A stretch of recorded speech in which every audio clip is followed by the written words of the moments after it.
This is a Sports Radio Live podcast covering your world of sports. Bryan Houston's Sports Radio Live. It's weekdays at 3 on 99.3 Talk FM, the talk of East Texas.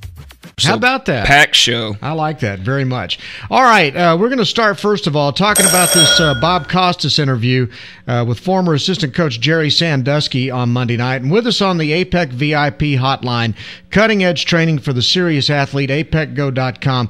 And joining us right now is Dr. Judy Googins. She is a psychiatrist here in Tyler. Dr. Googins, thanks for being on the show with us.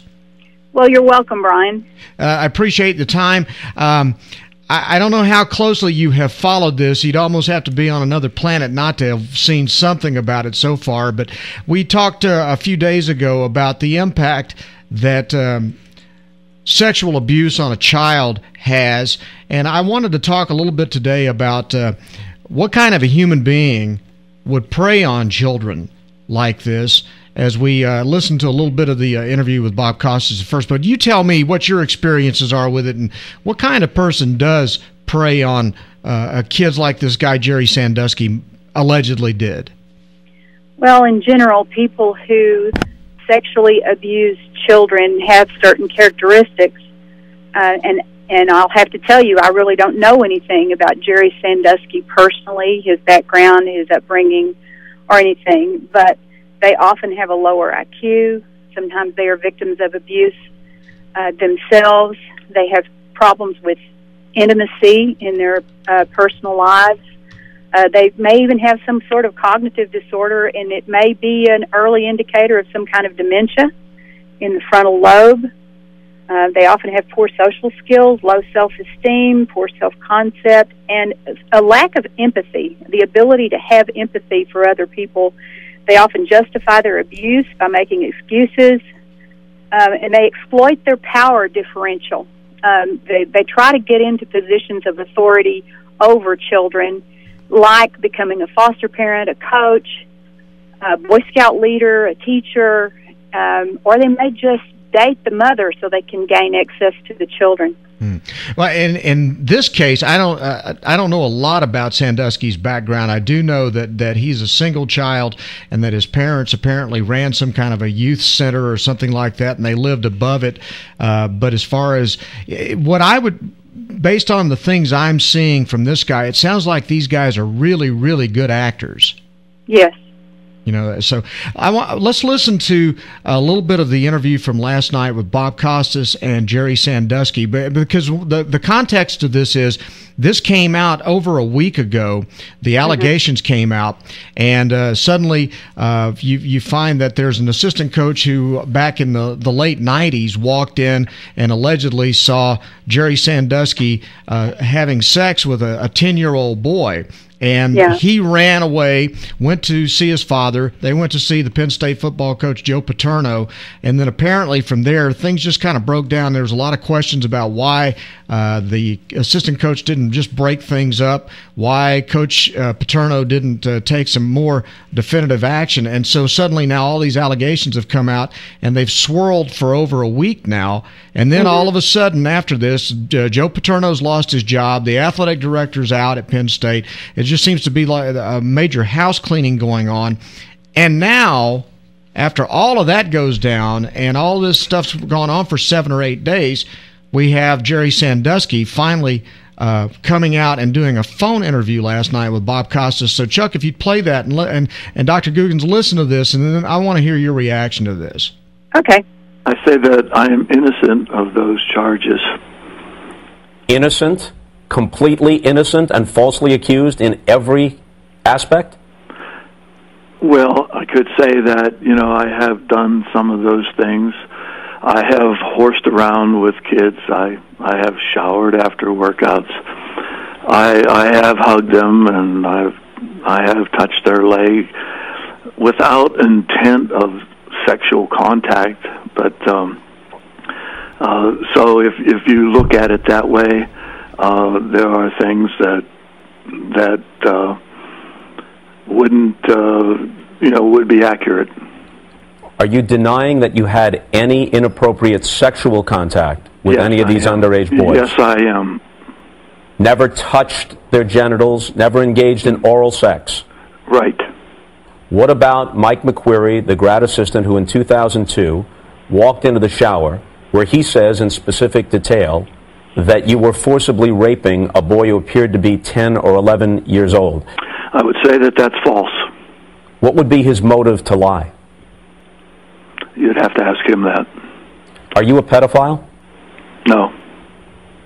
How would you account for so many accusations coming from different people at different times, many of whom undoubtedly feel shame over this, so they have no apparent motive to expose themselves to what might come along with this? They have no apparent motive. You have an obvious motive to either deny to yourself or to deny to us what you've been accused of. What's their motive to make the accusations? I can't account for, their motives to make those allegations. That's not for me to say. That would be for them to say. What do you make of all that, Dr. Googins? Well, I would look at Mike McQueary's position. He stood to lose a great deal by coming forward. He was in that position of having less power than Sandusky did, and so he took a big risk by coming forward and saying, this is what I saw, because he could have been fired. He could have lost his graduate assistantship. And you see this over and over again. Children stand to lose something when they come forward, and they are often threatened to keep silent. So the interviewer was exactly right. He didn't have any motive to bring the guy down. In fact, he could have been hurting his own education by coming forward. Sandusky admits to lesser offenses in the hope that that will do. And we often see that they'll admit to something less, but never admit to the big thing. And one point I want to make, a pedophile is not always an active child molester. A pedophile can have fantasies and urges that they do not carry through. And then there are those who actively are predators of children. And if it's a child predator, the statistics, once you identify one child, you probably have 26. No. And by the time someone goes to treatment, and this is from the literature, by the time they get in treatment for sexually molesting children, there are usually, on average, 282 offenses of 150 victims. Wow. Well, see, he already faces something like 40 federal counts. Exactly. There were 8 children that came out in the initial report, and now the New York Times reports there are 10 more that are lined up to testify against him, it looks like. And is it possible, Dr. Googins, that he literally, Sandusky literally believes he has not done anything wrong? It's possible. And there's something else with him being an athlete and so forth. Those who have head injuries are more likely to be molesters, especially frontal lobe injuries. And so you got to look at, what's his history of head injury? And they have a tendency to have a poorer memory. So he actually may not remember all the things that he did. That certainly doesn't absolve him of guilt if he is indeed guilty. Now he admits to showering with the young boys. How disturbing should that be just on its own merit? Terribly disturbing. Terribly inappropriate. Okay. The other question, the one that is the highlight of the interview as far as we're concerned, is when Bob Costas asks the question. Listen to the way that Jerry Sandusky answers this particular question, and I want to hear what you have to say about this. All right. Are you sexually attracted to young boys, to underage boys? Am I sexually attracted to underage boys? Are you sexually attracted to young boys, to underage boys? Am I sexually attracted to underage boys? Sexually attracted? No, I enjoy young people. I love to be around them. But no, I'm not sexually attracted to young boys. What do you make of that, the way he responded to that, and how long it took him to get to know? That bothers me. And when I listened to the whole interview, he responded to a question with a question several times, which usually gives a person extra time to think of how he's going to answer, and it leads me to believe he is thinking of, how can I lie? What's the best way to answer this so that I can protect myself?